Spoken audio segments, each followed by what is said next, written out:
Je vais commencer par mixer ensemble le beurre et la farine. Le beurre a été congelé en petits morceaux, il faut que ce soit très très froid. La farine, je vais mixer tout ça ensemble pour faire une poudre plus ou moins fine. Et ensuite, je vais rajouter l'eau froide avec le sel et le vinaigre blanc. Je pétris et ça va donner une pâte comme ça que je vais reverser sur ma toile silicone. Et je vais l'étaler assez largement pour faire quelque chose de très fin. Voilà. Et cette pâte étalée, je vais la rouler en boudin assez serré. Ça se roule facilement. C'est une pâte très souple, facile à manipuler. Et je vais la rouler en escargot, qui a donné le nom à la recette méthode escargot. Cet escargot, je vais le filmer, le mettre au frais pour qu'il se raffermisse un petit peu. Je le filme pour qu'il ne se dessèche pas. Et ça part au frais. Pendant ce temps, on va préparer la crème d'amande pour garnir notre galette. Voilà. Alors pour la crème d'amande, il faut 100 g de beurre mou, très mou, beurre pommade, 100 g de sucre et 100 g de poudre d'amande, plus 2 œufs. Voilà, j'incorpore au fur et à mesure les œufs. On mélange bien la poudre d'amande. Et je vais rajouter pour parfumer un petit peu d'extrait d'amande amère et un peu de rhum. Mais c'est facultatif, c'est selon les goûts. Voilà à peu près une cuillère à soupe de rhum.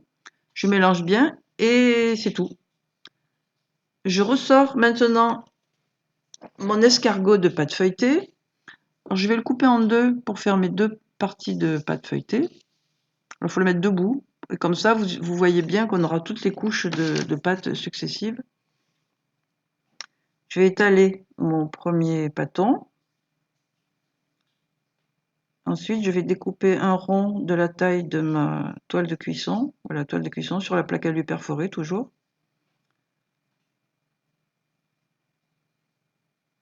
Je vais découper. J'ai pris mon cul de poule parce que c'est la bonne taille, mais le plus pratique, je pense, c'est un couvercle. Comme ça, vous avez une poignée pour le soutenir et pour le retirer. Mais là, c'est la bonne taille, j'ai fait avec mon cul de poule. Voilà. J'ai fait pareil avec ma deuxième pâte.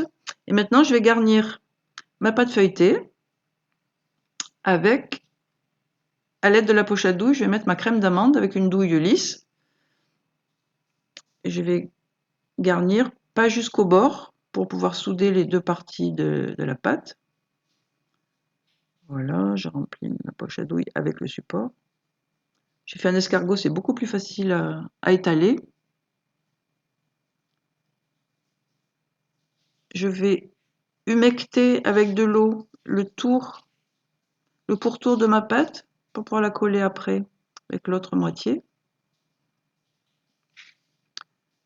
On n'oublie pas la fève, bien entendu, sinon ça va plus.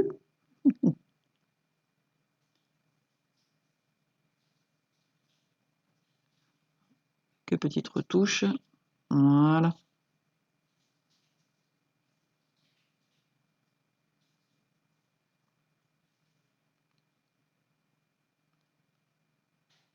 Je laisse bien le pourtour net pour coller les deux pâtes. Ma petite fève, là c'est une bouteille de rhum, ma fève. Et ensuite je mets par-dessus l'autre morceau de la pâte, l'autre partie. Je vais bien appuyer tout le tour pour que les deux collent bien ensemble, que ça ne s'ouvre pas à la cuisson. Alors là, j'ai retourné ma galette comme une crêpe pour que le dessus soit un peu plus uniforme. Et je vais faire le pourtour. Je vais chiqueter le pourtour avec une lame de couteau pour faire une jolie finition. Et avant d'enfourner, je badigeonne au jaune d'œuf pour avoir une galette bien dorée. Et après, je fais les petits stries sur le dessus avec le dos du couteau pour que ça ne risque pas de couper trop la pâte, qu'on ne traverse pas l'épaisseur. Et voilà, et là je fais tout le tour. Alors pour les décors, c'est comme vous aimez, hein. Là j'ai fait du simple. Et voilà le résultat après 35 minutes de cuisson. Et ça, je vais utiliser mes chutes de pâte, puisque j'ai découpé mes pâtes en rond, il m'en reste un petit peu. Alors surtout, pas faire une boule pour et la étaler, il faut empiler les petits morceaux à plat. Et là, je vais faire des palmiers, des petits palmiers comme les palmitos. Je mets un peu de sucre sur ma pâte, alors je découpais un rectangle à peu près régulier.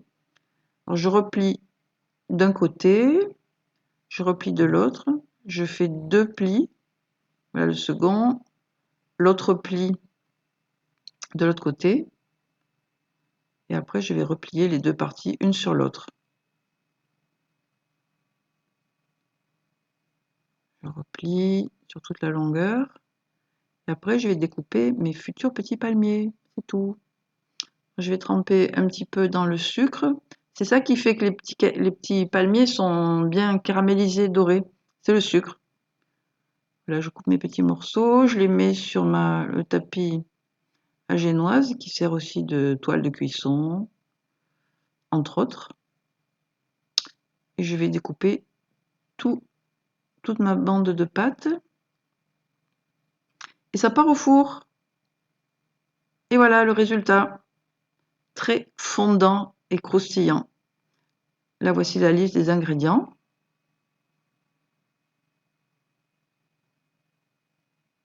Et ça, c'est pour la crème d'amande.